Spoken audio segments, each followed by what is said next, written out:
بسم اللہ الرحمن الرحیم الحمدللہ. ہماری تلاوت کا آغاز 22ویں پارے سے ازواج مطہرات امہات المؤمنین حضور علیہ الصلوۃ والسلام کی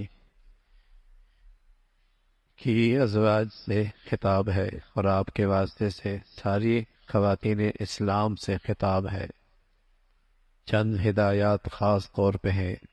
سب سے پہلے ازواج مطہرات سے اور آپ کے واسطے سے پوری امت مسلمہ کی ماؤں بہنوں سے کسی اجنبی مرد سے لوچ کے لہجے میں بات نہ کرنا، ورنہ سامنے والا کسی اور مرض میں مبتلا ہوگا.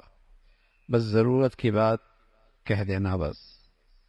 دوسری ہدایت فرمائی، عورتیں گھر میں ٹھہری رہیں، وہی ان کا اصل مسکن ہے، اسی میں ان کی حفاظت ہے. باہر جب نکلے تو بے پردہ نہ نکلے، اپنی زیب و زینت کا اظہار نہ کرے، ستر اور حیا کی چادر لے کے نکلے. اللہ کی نماز کا اہتمام کرے، زکوٰۃ دے، اللہ اور اللہ کے رسول کی اطاعت کرے، گھروں میں قرآن کی تلاوت، نبی کی احادیث کا تذکرہ کیا کرے. یہ ازواج مطہرات سے خطاب ہے، اور پورے خواتین اسلام سے اور امت مسلمہ کی ماں بہنوں سے، آپ ان کے واسطوں سے سبھی کو یہ ہدایات ہیں. پھر ان نمایاں خوبیوں کا تذکرہ فرمایا جس سے مسلمان معاشرے میں ایک نمایاں شخصیت اور اس کی پہچان ہوتی ہے: اسلام، ایمان، اللہ کی فرما برداری، سچائی، صبر، اللہ سے ڈرنا، اور امانت اور دیانت، روزوں کا اہتمام، اپنی شرمگاہوں کی حفاظت، اللہ کو یاد کثرت سے کرنا. یہ مسلمان مرد عورت کی وہ نمایاں خوبیاں ہیں جس سے وہ معاشرے میں پہچانا جاتا ہے یہ اللہ والا ہے، یہ اللہ پر ایمان لانے والا ہے. یہ اس کی نمایاں خوبیاں ہیں. پھر حضور علیہ الصلوۃ والسلام سے خاص طور پہ ایک موقع پہ خطاب ہے کہ آپ کا منہ بولا بیٹا حضرت زید ابن حارث اور آپ کی پھوپھی ذات حضرت زینب کے درمیان نکاح کا نبھا نہ ہو سکا، ازواجی زندگی نبھ نہ سکی، انہیں طلاق ہو گئی. حضرت زینب کو حضور علیہ الصلوۃ والسلام کو اللہ نے حکم دیا آپ نے نکاح کر لیا. زمانے جاہلیت میں یہ بات بڑے عیب کی ہوتی تھی کہ اپنے منہ بولے بیٹے کی بیوی کو جو طلاق شدہ ہے اس سے شادی ہو جائے. اللہ رب العزت نے فرمایا ہاں آپ کی شادی اس لیے کرائی تاکہ یہ غلط رواج ہمیشہ کے لیے ختم ہو جائے اور غلط بات ہمیشہ کے لیے اس کا سد باب ہو. آپ نے پھر آپ علیہ الصلوۃ والسلام کی خاص خوبیوں کا تذکرہ فرمایا کہ آپ بشیر ہیں ایمان والوں کے لیے جنت اور اللہ کی رضا کی خوشخبری سناتے ہیں. آپ نذیر بھی ہیں نافرمان اور کفر اور فسق کی زندگی گزارنے والوں کے لیے اللہ کے غضب اور اللہ کی ناراضگی اور جہنم کی خبر دیتے ہیں. اور آپ داعی ہیں، آپ بلانے والے ہیں، اور آپ قومیت کی طرف نہیں بلاتے تھے، آپ قبیلے کی طرف نہیں بلاتے تھے، آپ وطنیت کی طرف نہیں بلاتے تھے، آپ برادری کی طرف نہیں بلاتے تھے، آپ اقتدار کے لیے نہیں بلاتے تھے، آپ اللہ کی طرف بلاتے تھے. آپ اللہ کی طرف بلاتے تھے اس لیے کہ جب بندہ اللہ کا ہو جائے گا تو سب کچھ اس کی صلاحیتوں کا استعمال ٹھیک ہو جائے گا. لیکن آج کے نئے نئے مقتدا اور نئی نئی قیادتیں لوگوں کو بلاتی ہیں لیکن اپنی ذات کی پرستش کے لیے، اقتدار کے لیے، قومیت کے لیے، لسانیت کے لیے، وطنیت کے لیے، جس سے نفرت ہی نفرتیں بڑھ رہی ہیں. آپ داعی ہیں، آپ بشیر ہیں، آپ نذیر ہیں. پھر آپ علیہ الصلوۃ والسلام سے خاص طور پہ طلاق کے متعلق اور امت کو ہدایت دی اور ان کی عدت کا بتایا اور انہیں اچھے طریقے سے رخصت کرنے کی ہدایت فرمائی. پھر ازواج کے متعلق آپ کی خاص شان تھی اس کا تذکرہ فرمایا. پھر آداب معاشرت کے متعلق کچھ آداب، کچھ ہدایت ہے. جب تمہیں کوئی بلائے نہیں تو بن بلائے کسی کی دعوت میں نہ جاؤ، بن بلائے کسی کی تعزیت پہ تو جا سکتے ہیں لیکن بن بلائے کسی کے ولیمے میں نہیں جا سکتے، اور بن بلائے کسی کے گھر پہ نہیں جا سکتے، دعوت پہ نہیں جا سکتے، بن بلائے تعزیت پہ تو جا سکتے تعزیت کرنے کے لیے، لیکن بن بلائے دعوت پہ اس کی اجازت نہیں ہے۔ اور پھر آپ علیہ الصلوۃ والسلام کے گھر میں اگر آپ کھانے کے لیے گئے، آپ کو بلایا، تو پھر خیال کرنا کہ اتنی بیٹھ کے گفتگو میں نہ مشغول ہو جانا کہ گھر والوں کو تکلیف ہو جائے، گھر والوں کو تکلیف ہو۔ فرمایا اللہ کے نبی ہیں، وہ تو کچھ نہیں کہیں گے، لیکن اللہ تمہیں ہدایت دے رہا ہے، اللہ تعالیٰ تمہیں ہدایت دے رہا ہے۔ پھر حجاب اور اسلام کا جو ایک حکم ہے جس سے فواحش کا اور بے حیائی کا اور بدکاری کا سد باب ہوتا ہے، اس کے متعلق ہدایات ہے کہ جب تمہیں کسی اجنبی عورت سے کچھ لینا ہو تو پردے کی آڑ میں لو۔ وَإِذَا سَأَلْتُمُوهُنَّ مَتَاعًا فَاسْأَلُوهُنَّ مِنْ وَرَاءِ حجاب، بیچ میں پردہ حائل۔ آپ ذرا سوچے تو صحیح، ایک طرف جب یہ قرآن پہلی مرتبہ اترا اور جن لوگوں پہ اترا وہاں ایک طرف حضور کی بیویاں ہیں اور حضور کی بیٹیاں ہیں اور صحابہ کی بیویاں ہیں اور ایک طرف صحابہ ہیں، بتائیے وہاں تو ہدایت یہ آ رہی کہ جب بھی ایک دوسرے سے لینا ہو تو پردے کے آڑ میں، اور اب مسلمانوں کے ہاں اللہ کے اس حکم کا کتنا لحاظ ہے۔ اسکول، کالج، یونیورسٹی، ہسپتال، تقریبات، خوشی غمی، گھر باہر، بازار، جب کھلے عام اللہ کی نافرمانی ہوتی ہے بھائی، پھر اللہ کی طرف سے آنے والی سزا بھی پھر عام ہوتی ہے۔ جب پہلے گناہ چھپ کے ہوتے تھے نا تو اللہ کی پکڑ بھی انہی لوگوں پر ہوتی تھی جو چھپ کے کرتے تھے۔ جب گناہ علی اعلان ہو تو آنے والی آفات کے اندر پھر سب اس آفت میں مبتلا ہوتے ہیں، تو کھلے عام یہ گناہ ہوتے ہیں۔ فرمایا ہاں وہاں پردے کی ضرورت نہیں، جہاں اپنا بیٹا ہے، اب بیٹوں کے بیٹے ہیں، بھائی ہیں، بھائیوں کے بیٹے ہیں، یا اپنی جیسی عورتیں ہیں، ان سے پردہ نہیں ہے۔ اللہ سے ڈرو۔ پھر حضور علیہ الصلوۃ والسلام پر درود کا تذکرہ فرمایا، اپنے نبی پہ درود و سلام بھیجا کرو، اس لیے کہ اللہ بھی اپنے نبی پر رحمت بھیجتا ہے۔ حضرت ابو طلحہ رضی اللہ تعالیٰ عنہ فرمانے لگے، ایک دن اللہ کے نبی مسکراتے چہرے کے ساتھ آئے، ہم نے پوچھا یا رسول اللہ آپ بڑے خوش نظر آ رہے ہیں۔ فرمایا کیوں نہ خوش ہوں، اللہ کی طرف سے فرشتہ میرے پاس آیا اور مجھے پیغام دے کر گئے ہیں اور مجھے خوشخبری دے کر گئے ہیں کہ جو آپ پر ایک مرتبہ درود بھیجے گا اللہ اس پہ 10 رحمتیں بھیجیں گے، اور جو آپ پر ایک مرتبہ سلام بھیجے گا اللہ تعالیٰ اس پر 10 مرتبہ سلامتی بھیجے، 10 مرتبہ سلامتی بھیجیں گے۔ اور چھوٹا سا چھوٹا درود و سلام صلی اللہ علیہ وسلم، یہ سب سے چھوٹا درود ہے، اور سب سے اعلیٰ درود شریف جو آپ نماز میں پڑھتے ہیں درود ابراہیم، وہ سب سے اعلیٰ ہے، اور چھوٹا سا چھوٹا صلی اللہ علیہ وسلم درود و سلام ہے۔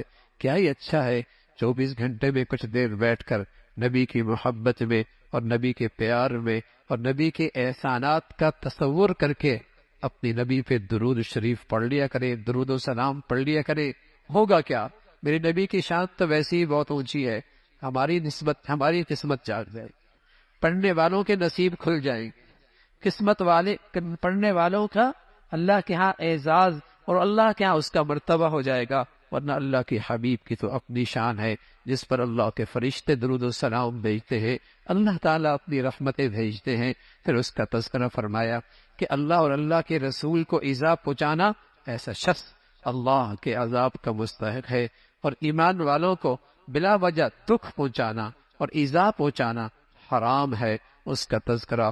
پھر اللہ کے نبی سے خطاب ہے، یا ایھا النبی قل لازواجک وبناتک ونساء المؤمنین یدنین علیہن من جلابیبہن، اے نبی اپنی بیویوں سے کہہ دیں، ازواجک وبناتک اپنی بیٹیوں سے کہہ دیں، ونساء المؤمنین اور تمام ایمان والی عورتوں سے کہہ دیں، یدنین علیہن من جلابیبہن جب باہر نکلیں تو اپنی چادر چہرے پہ ڈال۔ کتنا اہتمام ہے قرآن میں۔ اے نبی آپ کہہ دیں اپنی بیوی سے، اپنی بیویوں سے، اپنی بیٹیوں سے، مسلمان عورتوں سے۔ اور اس وقت مسلمانوں کی یہی پہچان ہوتی تھی جو باندیاں ہوتی تھی وہ پردہ نہیں کرتی تھی، اور جو مسلمان آزاد بچیاں عورتیں بہنیں ہوا کرتی تھی ان کے چہروں پہ پردہ ہوتا تھا۔ اور سچ ایس کر رہا ہوں، جس معاشرے سے یہ پردہ اور حیا کی دولت چلی گئی وہاں گھر نہیں بسا کرتے، وہاں طلاق ہی طلاق ہوتی ہے، وہاں خلا ہی خلا ہوا کرتا ہے، وہاں گھروں میں بد اعتمادی ہی بد اعتماد ہوتی ہے، وہاں گھر ٹوٹے کرتے ہیں، پھر وہاں گھر نہیں آباد ہوا کرتے، وہاں گھر نہیں بنا کرتے۔ مغرب کی گندگیاں ہم لیں گے تو مغرب کی طرح ہمارے گھر بھی ڈوبتے ہوئے نظر آئیں گے، وہاں تو ہر دوسری عورت کو طلاق ہے، ہر دوسرا بیٹا حرام کا ہے۔ لیکن جب وہ گندگیاں ہمارے ہاں آئیں گی اور اپنی نبی کی زندگی چھوڑیں گے، پھر رسوائی ہمارا مقدر بنے گی، پھر ذلت اور رسوائی ہم بھی اپنے گھروں میں خاندانوں میں دیکھیں گے۔ تو یہ حیا کا حکم ہے کہ پردے کا اہتمام ہو، اس کا تذکرہ فرمایا، پھر آخرت کا تذکرہ، اور پھر ایمان والوں کو تلقین فرمائی، اللہ سے ڈرو، زبان صحیح رکھو، زبان صحیح ہوگی تو سارے اعمال ٹھیک ہونے لگ جائے، زبان سیدھی ہو، سچائی پر ہو، سچی بات ہو، اچھی بات ہو، اس کا تذکرہ فرمایا۔ پھر اللہ نے مسلمانوں پر ایمان کے اور اسلام کی ذمہ داریاں اور احکامات کی ذمہ داریاں ڈالی، اس لیے کہ اللہ نے انسان کو عقل و شعور دیا، عقل و دانش عطا فرمائی، سوچ اور فکر عطا فرمائی، لیکن اس نے اس ذمہ داری میں بڑی کوتاہی کی، اس کا تذکرہ فرمایا۔ پھر سورہ سبا ہے، سبا قوم سبا ایک قوم کا نام ہے، شروع میں اللہ کی حمد و ثنا ہے، اللہ کی بڑائی ہے، اور ہر چیز زمین سے نکلنے والی، زمین میں جانے والی، سب اللہ کے علم میں ہے، سب اللہ کے علم میں ہے۔ نیکی والوں کے لیے جنت ہے اور نافرمانی والوں کے لیے اللہ کا عذاب ہے۔ حضرت داؤد علیہ السلام کا تذکرہ ہے، اللہ نے حضرت داؤد کو ایک صنعت دی تھی لوہے کی، وہ آپ کے ہاتھ میں آتا تو نرم ہو جایا کرتا تھا، آپ زرے بنایا کرتے تھے، اور آپ کو اللہ نے آواز بھی خوب دی تھی، ایسی شاندار آواز تھی، پرندے بھی رک جایا کرتے تھے آپ کی تسبیح اور آپ کا کلام سننے کے لیے، پہاڑ بھی یوں لگتا تھا آپ کے ساتھ کلام پڑھنے لگے ہیں، ایسی خوبصورت اللہ نے حضرت داؤد کو آواز دی تھی، اس کا تذکرہ فرمایا۔ پھر حضرت سلیمان علیہ السلام کو اللہ نے غیر معمولی سلطنت دی، جنات بھی آپ کی سلطنت میں آپ کے حکم کے ماتحت تھے، اس سلطنت میں جنات بھی آپ کے ماتحت ہوا کرتے تھے، بڑے بڑے دیگے بنایا کرتے تھے، بڑی بڑی تعمیرات کیا کرتے تھے، مسجد اقصی کی تعمیر، مسجد بیت المقدس کی تعمیر حضرت سلیمان علیہ السلام نے جنات سے کروائی، اور آپ بیٹھے ہوئے تھے، ان کی نگرانی کر رہے تھے، اسی میں آپ کی روح قبض ہو گئی، جنات لگے ہوئی ہیں، کام کر رہے ہیں، لیکن جب لاٹھی جس پہ ٹیک لگی ہوئی تھی وہ گری، تب انہیں اندازہ ہوا کہ سلیمان علیہ السلام کی تو روح قبض ہو چکی ہے۔ کہنے لگے پہلے پتہ ہوتا اتنی مشقت ہمیں نہ اٹھانی پڑتی، تو جنات بھی غیب کا علم نہیں رکھتے، غیب کا علم صرف اللہ رکھتے۔ پھر قوم سبا کا تذکرہ ہے، جنہیں اللہ رب العزت نے شاندار زمین، سرسبز ماحول اور شاندار آب و ہوا اور آباشی کا شاندار نظام، غیر معمولی زراعت، ایک آدمی سر پہ ٹوکر رکھتا اور ایک باغ سے گزرتا، کونے پہ نہیں پہنچتا تھا کہ بغیر ہاتھ لگائے درختوں سے کے پھلوں سے اس کا ٹوکرا بھر جایا کرتا۔ کوئی شخص وہاں اس سلطنت پہ آتا تو سر میں جوئیں ہوتی، مر جاتی۔ آب و ہوا اتنی صاف تھی، ایسی صحت مند تھی، آباشی کا نظام زبردست تھا، لیکن وہ قوم احسان شناس نہیں بنی، نہ شکری بنی، احسان فراموش بنی۔ اللہ رب العزت نے وہی زندگی کے نقشے، پانی کے بڑے بڑے ڈیم، پانی کا بڑا نظام، وہی ان کے لیے موت کا نقشہ بنا، اور ساری کھیتیاں، ساری زراعت سیلاب کے نظر ہو گئی، کچھ باقی نہ رہا، اور بیری رہ گئی، کانٹے دار جھاڑیاں رہ گئی، کچھ نہیں۔ فرمایا ناشکری کرنے والوں کو ہم ایسی عبرت کا نشان بناتے ہیں اور ایسی سزا دیتے ہیں۔ اس کا تذکرہ، پھر آخرت کا تذکرہ ہے، کس طریقے سے جنت جہنمی آپس میں ایک دوسرے سے الجھیں گے اور ایک دوسرے پہ الزام لگائیں گے کہ تو نے ہمیں گمراہ کیا۔ کمزور کہیں گے تم طاقتور تھے، ہم نے تمہاری پیروی کی، تمہاری وجہ سے ہم گمراہ ہوئے، اور جو مقتدا اور پیشوا تھے، جو اس وقت کے لیڈر تھے، وہ پیچھے والوں کو کوسیں گے کہ ہم تمہاری گمراہی کا باعث نہیں ہے۔ دنیا میں ایک عام غلط فہمی ہوتی ہے کہ دنیاوی لحاظ سے خوشحالی ہو تو وہ سمجھتا ہے شاید اللہ مجھ سے راضی، شاید اللہ مجھ سے راضی، شاید اللہ مجھ سے بہت راضی ہے۔ فرمایا یہی چیز بس اوقات آدمی کو گمراہی کے اندر مبتلا کر دیتی ہے۔ دنیا میں غریب کی غربت بھی اور امیر کی دولت بھی دونوں آزمائش ہیں۔ اللہ یہ دیکھنا چاہتا ہے دولت میں کون شکر گزار بنتا ہے اور غربت میں کون صبر اور اللہ کے فیصلے پہ راضی رہتا ہے۔ نتیجہ کل آئے گا، نتیجہ کل آئے گا، اسی کا تذکرہ فرمایا۔ پھر آپ علیہ الصلوۃ والسلام کی دعوت اور پیغام اکیلے اکیلی بھی اور مجموعے اکٹھے کر کے بھی آپ لوگوں کو اللہ کی طرف بلایا کرتے تھے۔ پھر سورہ فاطر کا تذکرہ ہے۔ اللہ کی تو بڑی مخلوق ہے، فرشتوں جیسی عظیم الشان مخلوق کئی کئی پر ہیں اس کے، اور وہی ذات ہے رحمت کے دروازے کھولے کوئی نہیں بند کر سکتا، بندش کر دے کوئی نہیں کھول سکتا۔ فرمایا آپ کے لوگ تکذیب کرتے ہیں، اس سے پہلے بھی لوگوں پیغمبروں کی تکذیب ہو گئی، لیکن ایک دن سچ ہے، قیامت کا دن آنے والا ہے۔ دنیا کی زندگی تمہیں دھوکے میں نہ ڈالے، شیطان تمہارا دشمن ہے، وہ تو چاہتا ہے کہ جہنم کی اس کی جماعت میں اضافہ ہو، جہنم کی اس جماعت میں اضافہ ہو۔ اللہ کی قدرت دیکھو نا، کیسے ایک نطفے سے انسان کی تخلیق فرماتے ہیں، وہی ذات ہے دوبارہ بھی پیدا فرمائیں گے۔ اے لوگو تم سارے کے سارے اللہ کے محتاج ہو، اور اللہ بے نیاز ذات ہے، وہ کسی کا محتاج نہیں۔ ساری دنیا اکٹھی ہو جائے عبادت پہ آ جائے، اس کی سلطنت اور شان میں اضافہ کوئی نہیں ہونا، اور ساری دنیا ایک نافرمان شخص کی طرح ہو جائے، اس کی شان میں اور اس کی عزت میں فرق کوئی نہیں آنا۔ وہ غنی ذات ہے، تم اللہ کے در کے بھکاری اور محتاج ہو، اسی کی طرف اپنے آپ کو متوجہ رکھو، رجوع کرو۔ اور فرمایا کل قیامت میں کوئی کسی کا بوجھ نہیں اٹھائے گا، ہر ایک کے نامہ اعمال کا معاملہ اس کے ساتھ ہوگا، اس کا تذکرہ۔ پھر اللہ کی قدرت، اللہ کی طاقت زمین پہ پھیلی ہوئی ہے۔ فرمایا جس کو جتنی اللہ کی معرفت ہوتی ہے، ہونا کیا چاہیے، وہ اتنا ہی زیادہ اللہ سے ڈرنے والا ہو، اللہ سے ڈرنے والا ہو، اور اس کے اندر خوف خدا ہو، اس کا تذکرہ فرمایا۔ پھر اس امت میں مختلف طبقات ہوتے، کچھ گناہگار ہوتے، کچھ نیکیاں اور بدیاں دونوں ساتھ کرتے ہیں، اور کچھ ایسے ہیں جو نیکیوں میں بہت سبقت کرنے والے ہیں۔